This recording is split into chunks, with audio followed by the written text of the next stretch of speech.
Hello guys, I welcome you once again to this channel where we discuss immigration, travel, international scholarship, um, career growth, interview tips, and how you can actually succeed in whatever it is you're doing. We look at local opportunities as well, and we review your CV, and these services are actually free.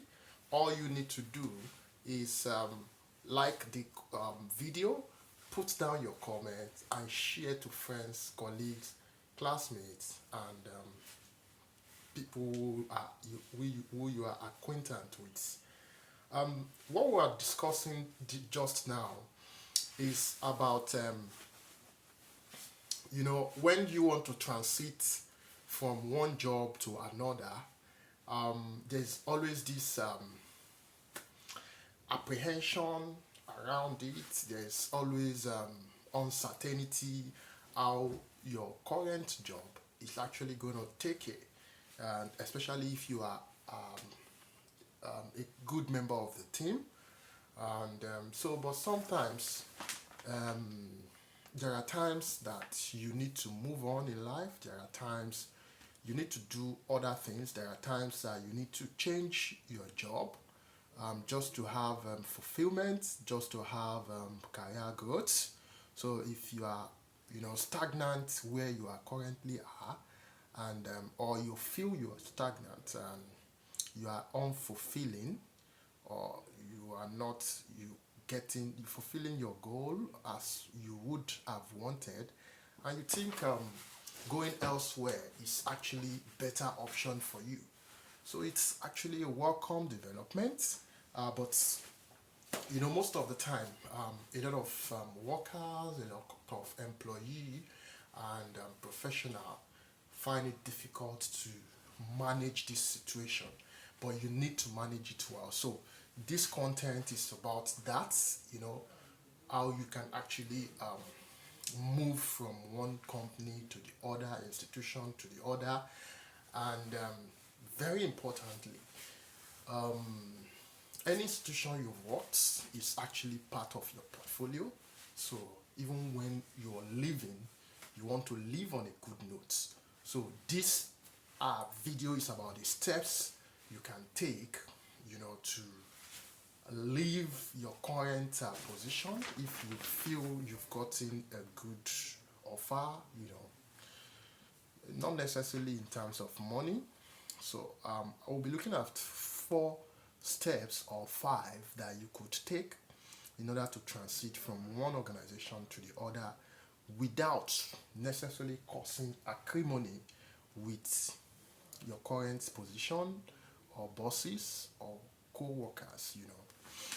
So one of the first things you want to do is, as soon as you have gotten an employment letter, gotten a start date for your new job, you want to ensure that you speak with your immediate supervisor, to just have an informal chat to say, oh, I actually do enjoy, working with this team, and it's actually a good one for me. Good experience, learning time. It was a good time, working with everyone here. But it is time to go. So you want to just have like an informal conversation with your supervisor or your manager or your boss, as the case may be. So, have a conversation with them just before you go and drop your resignation letter, and be sure to correct all anomalies, and if you have any, so don't let it be that, because some people, the only reason they want to leave that current position is because at that time maybe you're currently having an issue, you're dude. So try to level all issues that you're having before you leave. It's always good. So because you just never can tell when you'll be needing a recommendation. I have actually talked about this in my previous video for some people who are currently in Nigeria, currently in Africa, they want to move abroad, and so they live unceremoniously where they are currently are. You know, it's not actually the best. You know, so you want to ensure that if you have any issues running, maybe with your boss, with your co-workers, you clear all that before you get to this point where you want to change your job. So you have, you know, an informal conversation with your boss, you know, intimating them of the fact that you want to leave, you know. So this is the first thing you want to do. Two, you follow up with a resignation letter, you know, copying the HR, you know, a resignation letter sent to your boss, you know, copying the HR and that you need to leave. But very importantly, like I mentioned, you don't want to, if you have a current issue running, you want to clear that and give it some time before you're moving, you know. And number three, be sure that you know what what do they call it again? That's the notice period is, and don't run foul of what the notice period is. I remembered back in the days when while I was working in government, some people actually left job without proper notice and all that.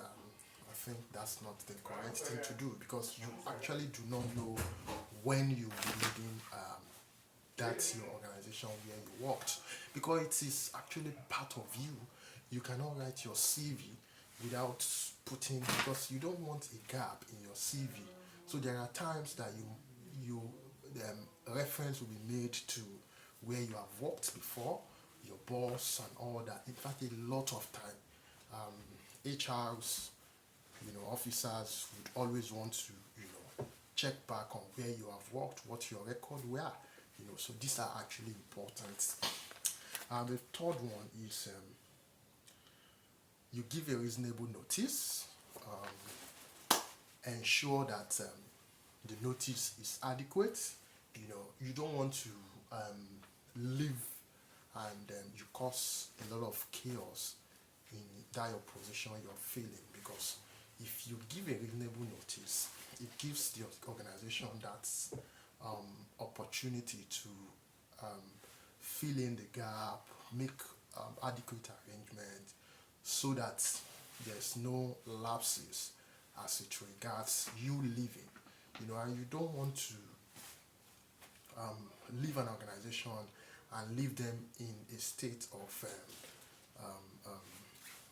hopelessness, where they do not have any plan or hope of getting somebody to replace you. You know, so your reason for leaving an organization should not be because you want to leave that organization so that they will collapse, or they will have lapses in that position you are feeling. So this is important. A lot of time, young graduates do not know this, that entrepreneurs, business owners, CEOs, managers, they do, you know, they go through a lot in running an organization. So it's, and at some point in time, you would also want to have a business. You want to have a conglomerate. You want to have an organization. You want to be a boss. So you don't want to be put in such a position where you are hopeless in getting somebody to fill that position. This is actually very important, and I would not want to mention any profession in this regard. Set everyone, and the fourth one is to set everyone to success. You know, so if you need to help that person who is going to be filling your position to get things done the way you were doing it, I mean, do that for that organization. If you have worked with an organization for 1 year and you are well paid, you know, you are getting your payments as at when you were given the right necessary and right support, you know, so you want to support them, support the person who is going to be filling your position, so that they can do it well. It is actually part of your success to have somebody filling your position while you are away, while you are leaving the company, and that position is still well done the way you are doing it while you are there. It's no a success that because you have left now and that position is not doing well, so it doesn't add any credit to yourself or anything. So if you need, so set everyone to success. If you need to help the organization to train, to you know talk to the new person, do it for that organization. You're doing it for the organization, you're doing it for yourself, you're doing it for prosperity. And this is what I have to say. This is what you need to do. If you need to change a position from an organization to the other, give them the right necessary notice. Be sure you know what the notice is. Talk to your manager or your boss right before you put down a resignation letter. When you put down a resignation letter, make sure you CC the HR. Ensure that you give a reasonable notice, and set everyone to success. I'm going to stop this here, and I hope that by now you have liked this video, and you can put down your comment and share to friends, family, and co-workers. Thank you.